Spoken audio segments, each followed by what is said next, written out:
دینم بجن که حاضر و آماده بو مبره خوب دن مردینه مدیاد جه حواله من خالص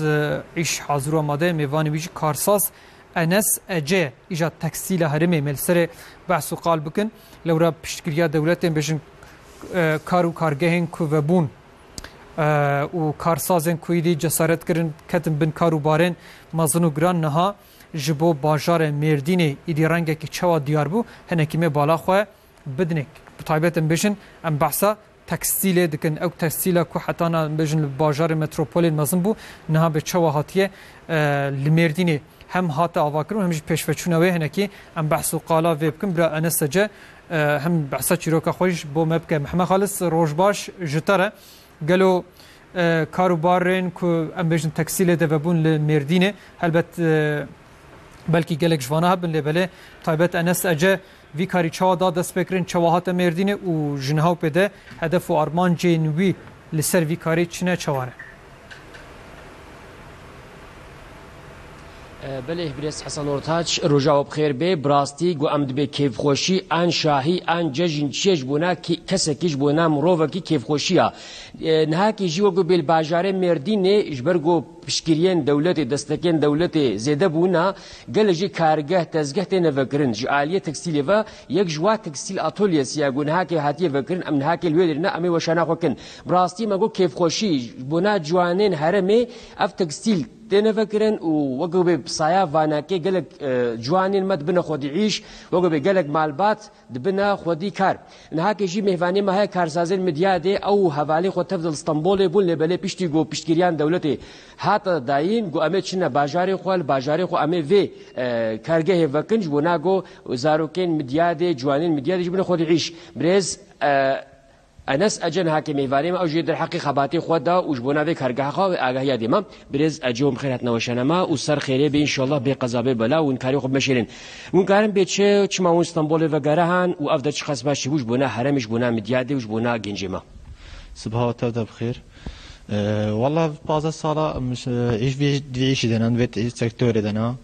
يعني الحمد لله ما تجربة خواستاندية بعض بيصار بمستنبول بون ما يعني مية كافر مثلا بيعيش دا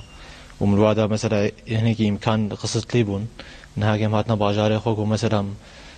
دستكي بدنا في مناطق خوا واريكاري بالجوار بكن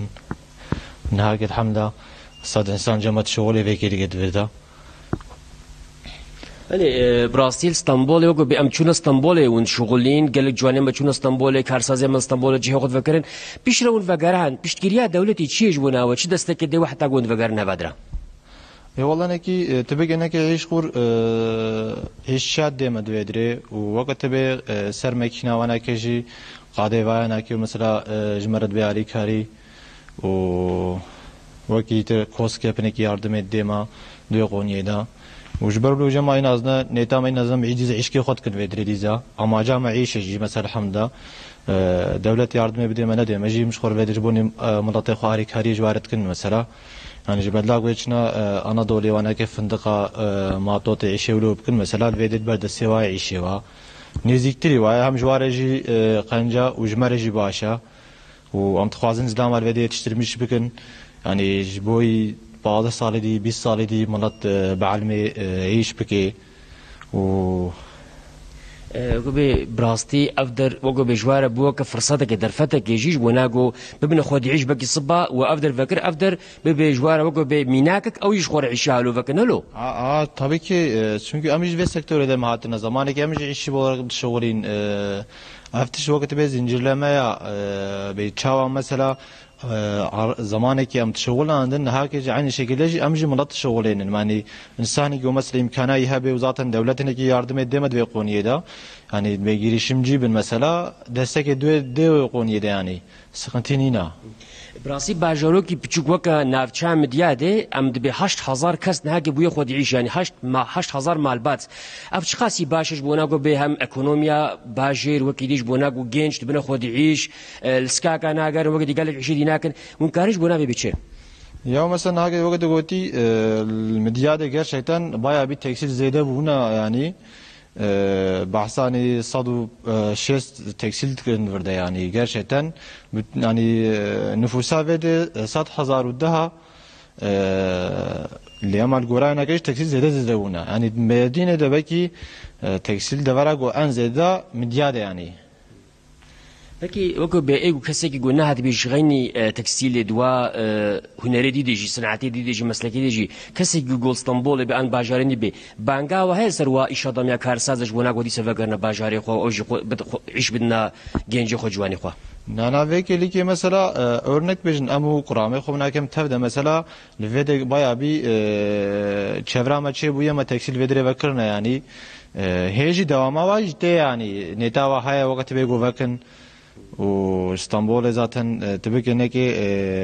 ew der ofîs olarak derbas dibe artık tikes milat İstanbulê zehm namêne